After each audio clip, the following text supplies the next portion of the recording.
উত্তরের সীমান্ত জেলা লালমনিরহাটে এখন পুরোদমে চলছে আমন ধান কাটা ও মাড়াইয়ের কাজ। হেমন্তের কুয়াশা ভেজা ভোর আর দিগন্ত জোড়া সোনালী ধানের মাঠে ব্যস্ত সময় পার করছেন কৃষকরা।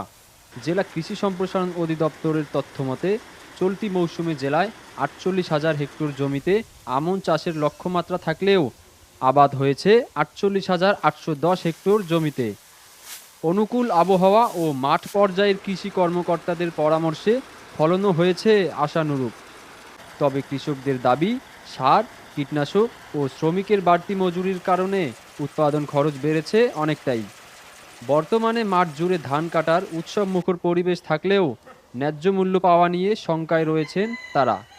কৃষকদের আশা, সরকার সরাসরি ধান সংগ্রহ ও বাজার স্থিতিশীল রাখলে কার্যকর পদক্ষেপ নিলে তারা কাঙ্ক্ষিত লাভের মুখ দেখতে পাবেন। শহীদুল ইসলাম, উত্তরের বার্তা।